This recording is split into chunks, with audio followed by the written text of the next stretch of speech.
Hello, everyone, and welcome to another session of Journey Within Sahaja Yoga. This is part 4 of the Nabhi Chakra series, which is co-presented by myself, Vaibhav from Australia, and Uncle Yogi Mahajan from India.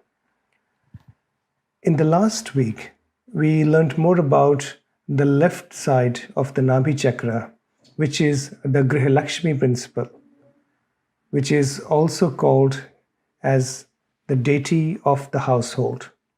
And how does our family life, our relations with our partner, with our wife, with our husband, affects this energy center and the related vital organs in our body, like spleen and pancreas. An imbalance in any of these vital organs can lead to a very serious problem on the physical side as well. So it's very important to meditate, introspect, and keep this energy center in balance. Today, we are going to touch more on the central channel, or more on the central aspect of the Nabhi Chakra, which relates to the beautiful qualities of peace, satisfaction, contentment, generosity, dharma, which is righteousness, and many other beautiful qualities. The location of this energy center is not hard to predict. As the name suggests, this is located right on the navel, in the center, which you can see in the diagram in front of you, where the symbol of the Nabhi Chakra is rotating in a clockwise direction.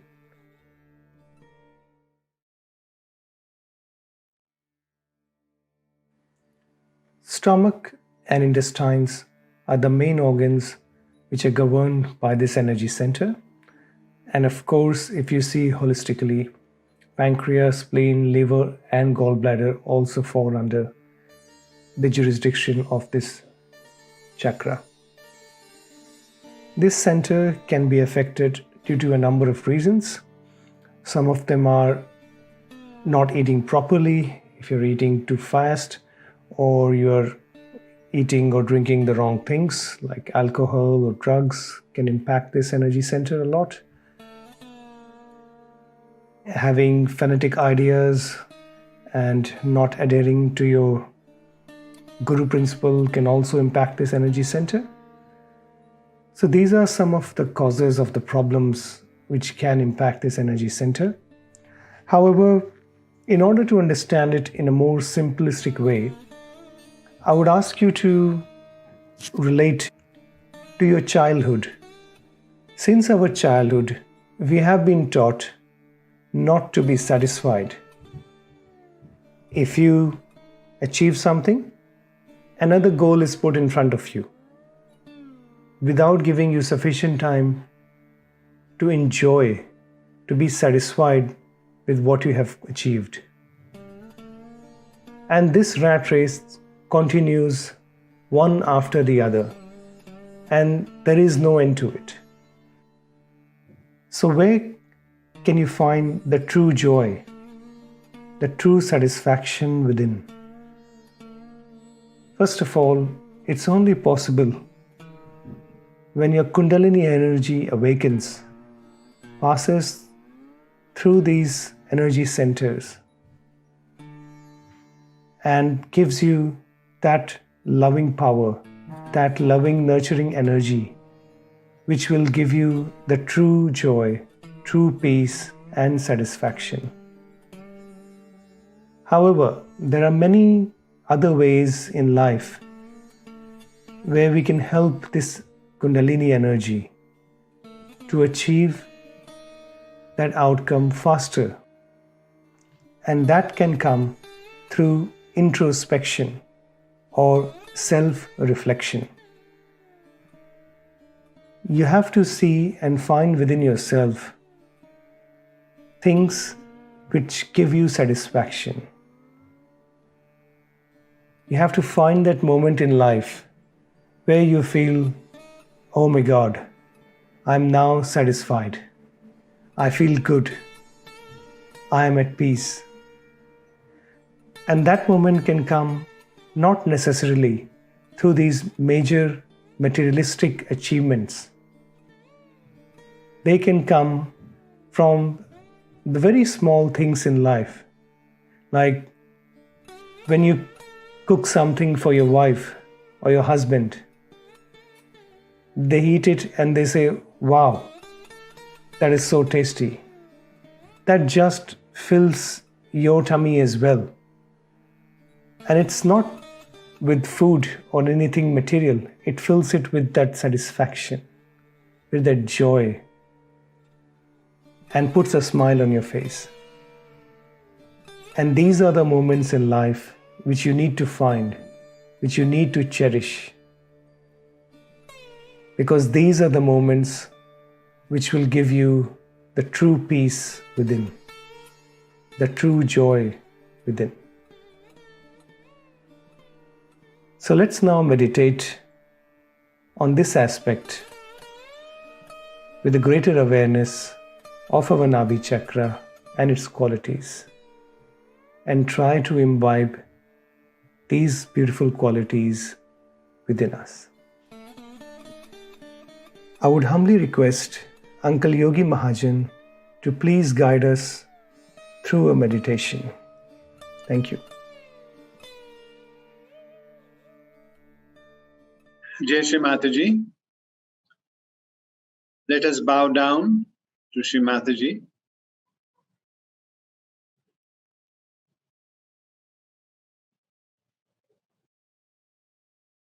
Raise your Kundalini.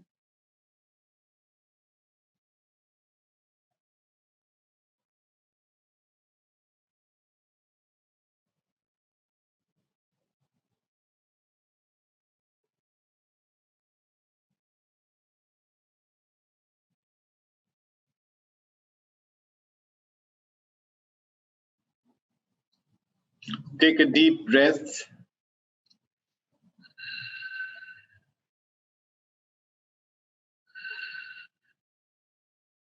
Relax your body. Relax your toes. No tension anywhere.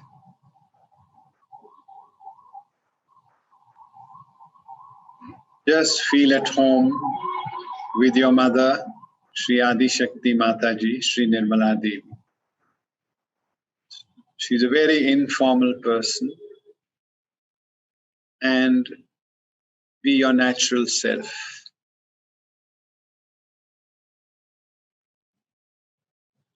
No anxiety at all. You're in your own home with your spirit, Mother Kundalini. She nurtures you, she comforts you, she relaxes you. You don't have to do anything. Just feel her nature inside of you, which is very calm, very soothing, very gentle, total silence.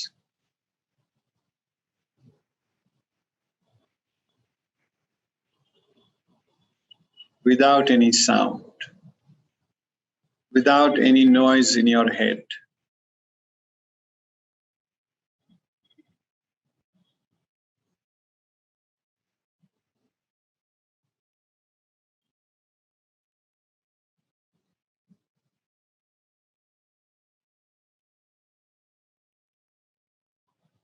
Gently soothing all your chakras.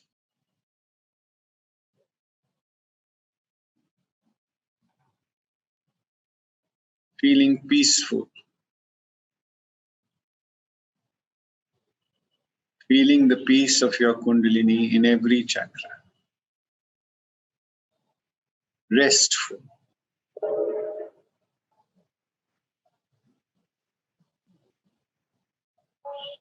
very calm Nabhi, very calm liver, thoughtless, restful liver, no thoughts of the future, no plans for the future, no doing, because the doer is someone else. I am not the doer. The doer is my spirit.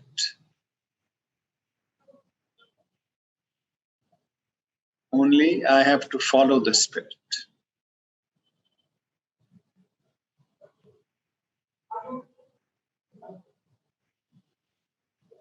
The spirit gives us complete freedom.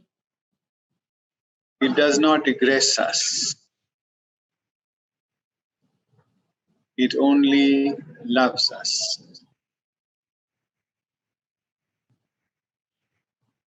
We can know her as we love others. We can understand her collective nature as we love others. She is the collective being inside of us.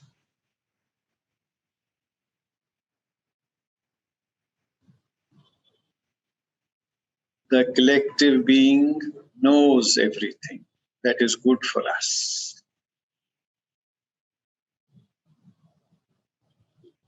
The collective being attracts everything that is good for us. Everything she works out spontaneously. We just have to receive. If our heart is open, we will receive everything. If our sestra is open, we will receive everything. We only have to receive.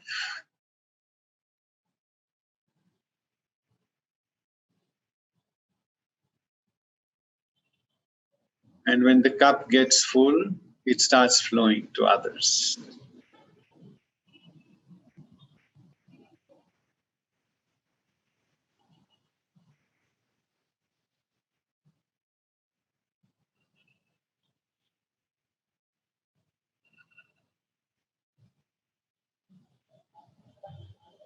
Nothing should block our receptivity. All our imaginary ideas of guilt, ego, superego, they block our receptivity. We should put them aside. They are not the reality. They are only imagination of our mind.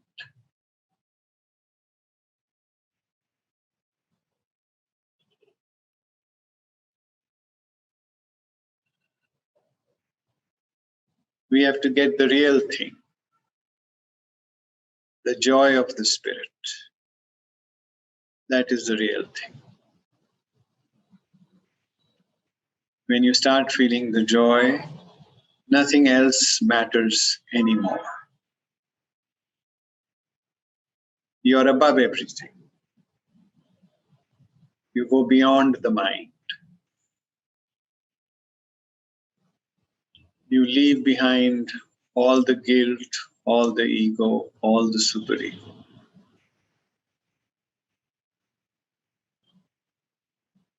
Mahat ahankar, mahat mana, mahat prati ahankar.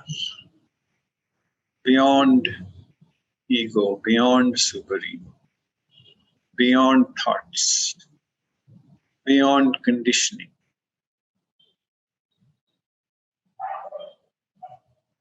That is the reality. That is who we are, the spirit.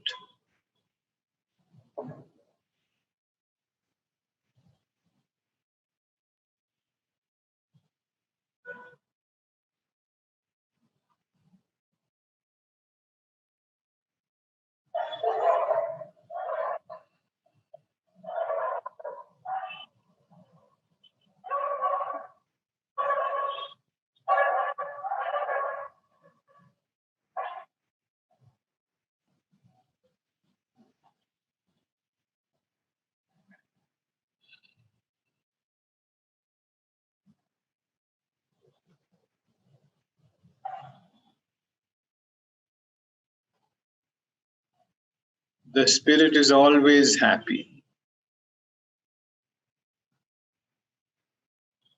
It is always joyous. It doesn't need anything to make it happy.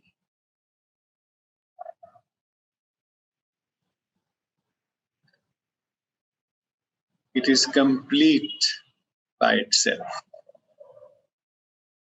It is fulfilled in itself.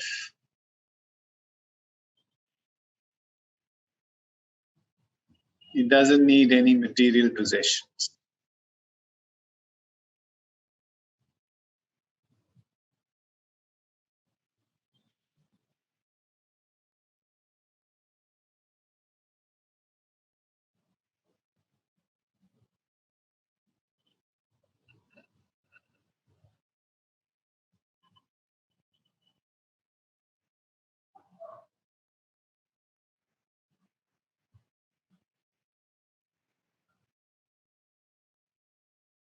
It forever basks in the sunshine of the Adi Shakti.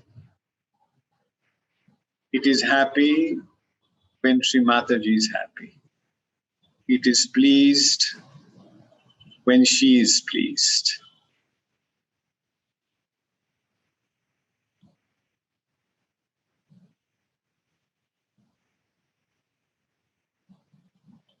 She is the collective being.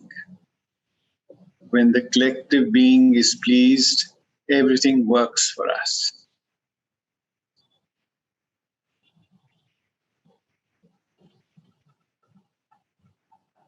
There are no divisions.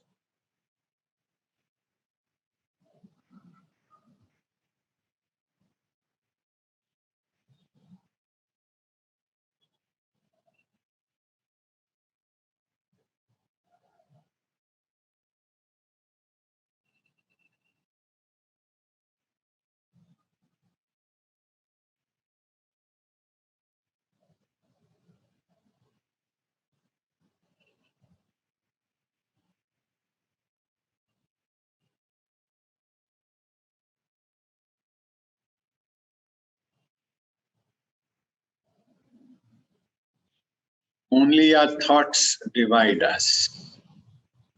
We have to rise above our thoughts. Let the thoughts pass away. They are unimportant, irrelevant.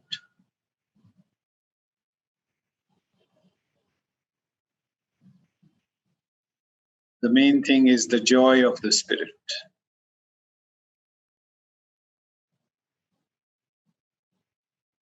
It is there in all of us.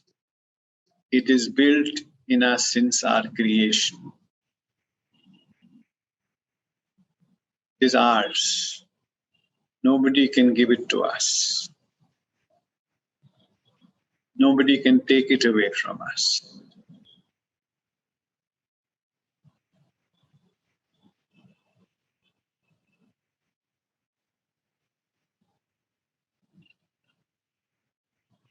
It's your very own, always with you, never leaves you, protects you, counsels you, comforts you,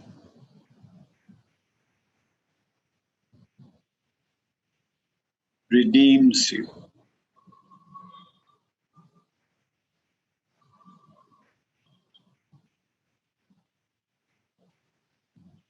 Feel it deeply. Go deeper within.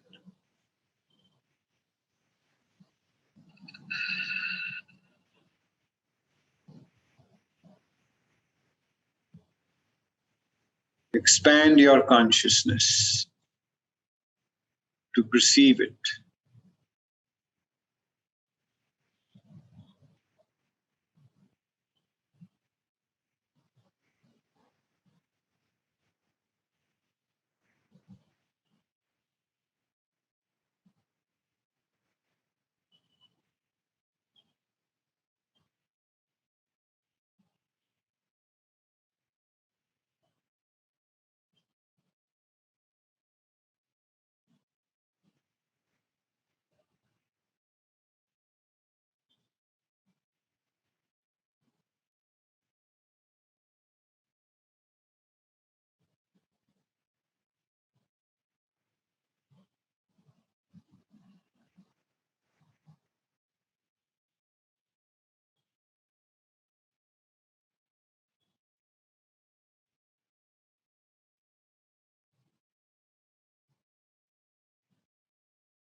The more relaxed you are, the easier it will be the Kundalini to express herself in your consciousness.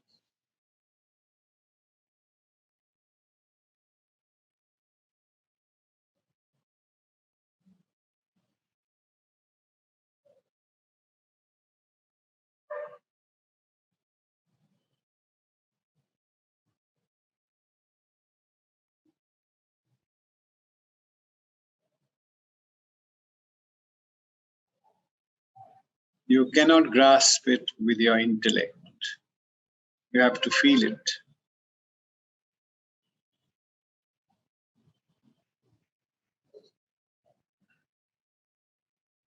Go beyond your intellect. Start feeling it more and more. Feel within. There is somebody wide awake beside of you. Feel that person.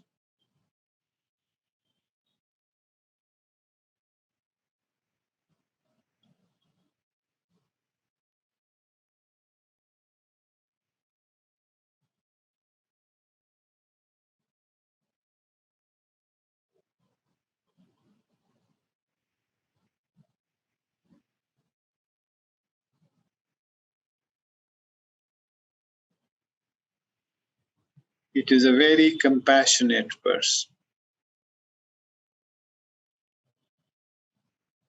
very willing to know you and for you to know it.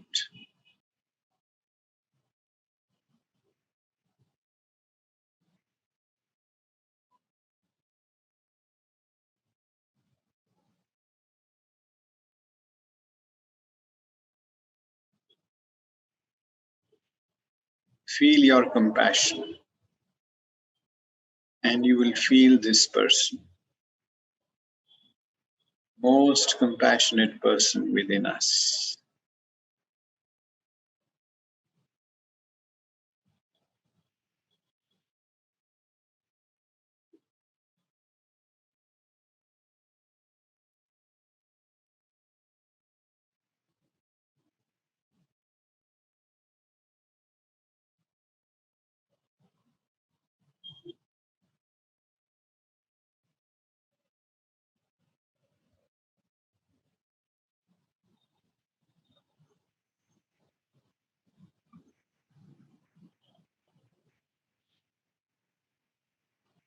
Now gently open your eyes.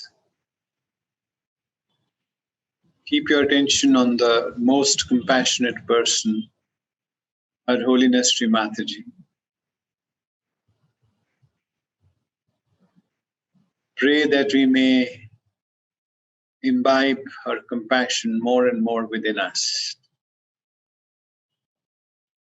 In her compassion, she incarnated on earth. In her compassion, she gave us realization. In her compassion, she took our pain. In her compassion, she absorbed our guilt and our ego. Let us feel gratitude towards her with folded hands. Bow down to her.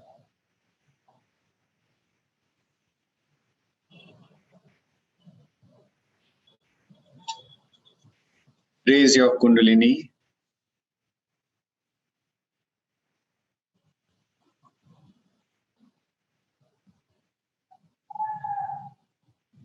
Take a bandhan.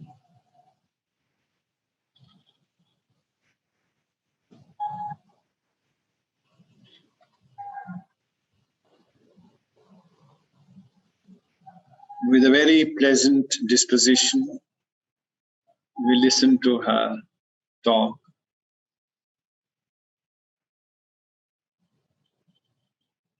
Now, I have already talked to you the other day about the second center, which is called as Swadisthana, which gives us our sustenance and also our power to create.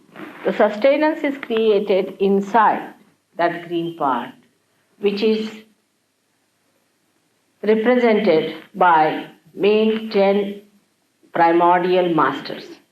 And these 10 primordial masters had another series of masters who were called as disciple principles. Now, about these people, I have talked to you last time. But today, I would like to speak to you about other centers, especially this Nabhi, which is the navel center, which is very important in human beings. This is the center by which we seek. When in amoeba stage, we seek food. At a higher level, we start seeking heights. Like when they became mammoth and all these animals, they wanted to have a height, to go over the trees, to be able to master them and to eat the leaves. But they became so much outsized with their height that they had to become smaller animals, like, say, intelligent animals, and like, say, cats and things like that, cat family. And this is how the evolution has been brought forth through our seeking as amoeba, then as animals, and now as human beings. As we have evolved higher and higher, we have become subtler and subtler in our seeking. For example, the people who are seeking, say, power, are not so evolved as people who are seeking their spirit, no doubt about it. Because you have gone through that. You have had enough of it. Maybe last lives you might have been kings and queens, and you must have seen all the jokes of it. So you said, now it's had enough of it, this power business. We don't want to have any more. Such a headache we don't want to have. So the people who are seeking money also are the people who have had enough of it and they were fed up of it. So they said, now we have had it. So now you are seekers of something beyond. It has been always so, something beyond we seek. But this seeking beyond is not described to so many people and they are not able to understand what is the beyond. That's why this center is very important of your evolutionary process. Now, first of all, as I have told you, that we have to be in balance. That's one thing we must have, is the balance in life. I mean, in common sense also we can see, supposing there's a car going only on one wheel, how many would like to travel by that? Anything that you do in life has to have a balance. Otherwise, anything, even catching something, holding something, or small things, even riding a bicycle, you know that you have to have a balance. So if the Kundalini has to move, you have to be a balanced personality, a personality with a temperate nature, and must have a balanced attitude towards life. That is very important. But in case it is not, you can be sucked into the central path of the Sushumna, in the central path of your evolution. Now the evolution takes place by remaining in the central path. Those who go to the extremes fall out of it. Now the virus that we suffer from very commonly is nothing but a kind of a vegetable which is fallen out of evolution. Now the vegetable that we call as tobacco is going to fall out of complete evolution, and you'll be surprised after some years you will not find any tobacco growing anywhere because it will go out of evolution. Thanks to human beings that they misunderstood the role of tobacco. Tobacco is an insecticide. It is to be used for killing the insects and not to kill yourself. But we sometimes forget that whatever God has created for the good, sometimes we can use it for our destruction. Same is alcohol. Alcohol was created for polishing. It's very good. For example, if you have to polish your crystal, you should use gin. It's very good for diamonds or anything. It's just a polish. It's a polish for the for anything. It gives a polish. See, alcohol is a polish, and its composition is such that it gives a polish to a thing. Now, God wanted you to have polished surfaces and polished things, and all the clean look of it. So he gave you this polish. Now you started drinking it. Now what to do? He never asked you to drink. But if you drink that, then it polishes your intestines also. But it has its own nature. It doesn't have any idea of morality. Poor thing. We can't blame the alcohol because it is supposed to polish. Wherever you put it, it polishes. All right. So it polishes your liver also nicely. And when the liver is nicely polished, then what happens? That the heat from the liver, which is for the expulsion from the body, it has to pass into the bloodstream, cannot, because there's a barrier. And because of that barrier, poor liver does not know what to do. It just goes on accumulating all the heat within it, and that's how your liver goes out of circulation of anything. You have liver problems and you feel very giddy, nauseating, and liver is the one which really cleanses your attention. Whatever you gather from your attention, it cleanses. So you become horrid. You are all the time angry, hot-tempered, you bark at people all the time. All that thing is typically liverish, you see. You grow tall like that, absolutely straight line, and you become very hot-tempered. Sometimes you could be hawk-like. People will be afraid of going nearer such a person because such a person can be very dry personality. And that's why you'll find drunkard people, if they are overdrunk, you go near them, they'll just beat you for nothing at all. It sometimes happens that by chance, if you go and ask some drunkard that was the time in the night, you will have it. So, because it spoils your awareness.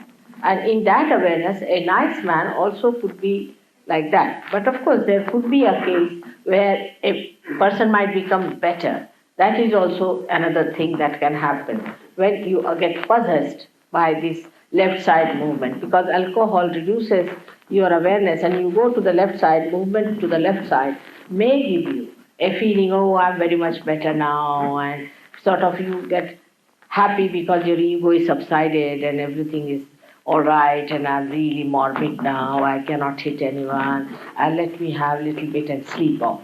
But next day, there's a hangover, and you feel so horrible with it that you don't know what to do. It's something, then again you want to have it in the night because you want to again go to the same realm into the left side.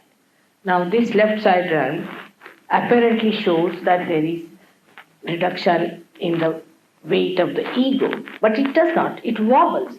What happens that you go to the superego on the left hand side to see there, and the ego then thinks that it has gone down because the superego increases in size. But when superego increases, the ego is pushed down, and then when you come to your ego condition, then it pushes down. So there's a big wobbling going on, and such people get ultimately very much confused. They might end up in a lunatic asylum. I don't know what they do, but when they are even sane, you can find they lose the grip over life. For example, such people can become very frivolous and cannot feel the joy of life without drinking. It's most amazing that people can't enjoy each other unless and until there's a glass in between. Human beings are so beautiful. And they have the capacity to enjoy each other so much. They are the only ones who are blessed more than anybody else. But if there's a glass all the time in between, then they can just bark at each other. They cannot enjoy each other. The enjoyment should be complete when there's nothing in between. Now, this is what I was telling you, this Nabhi Chakra. This Nabhi Chakra gets ruined also when we take to alcohols or serious things like that, drugs, and even I've seen certain medicines can spoil this. Then you get a problem with other things like digestion, you get constipation, all sorts of things take place by which you develop gas troubles and other troubles and then your heart troubles, and it goes on one after another. I do not say that it's only alcohol that will cause. There are other causes also, but alcohol can never be helpful in giving you good health. Some people have a feeling that if you take alcohol, then only you will keep good health. It's a wrong thing. Because health is not only physical health, it's also mental health. People think that physical health is the end of everything. Is absolutely wrong, because we are not only the physical being. We are also the mental being and the emotional being. And when you play too much with your Nabhi Chakra, you have the biggest problem, and that is that you can never be successful in life as far as enjoyment is concerned of your achievements. For example, a person becomes rich, unduly rich he becomes. Is a blessing, I should say, of Nabhi Chakra on the right hand side. Right hand side Nabhi Chakra can give you a lot of wealth, a lot of money, and you'll have 10 cars and 15 people attending to you, everything you may have. But it cannot give you the satisfaction of life.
Thank you for joining us in today's session. Hopefully, you gained something out of it, and more importantly, you are feeling satisfied, peaceful from within. So continue to practice the meditation for the rest of the week and try to introspect and imbibe the qualities of the Nabhi Chakra in your personality. We will now finish off the meditation by raising our Kundalini and putting on a bandhan.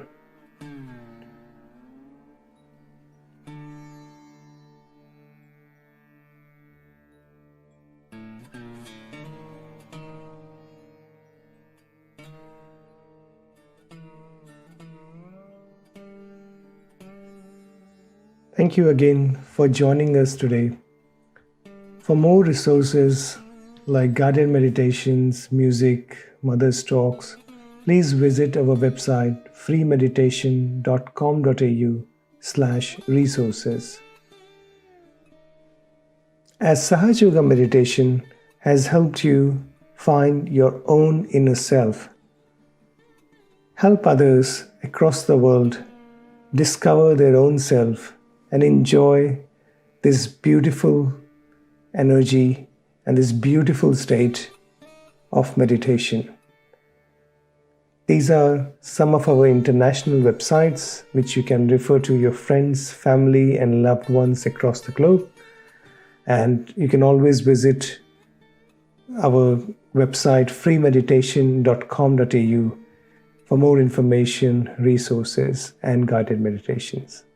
And as always, have a good week and happy meditating.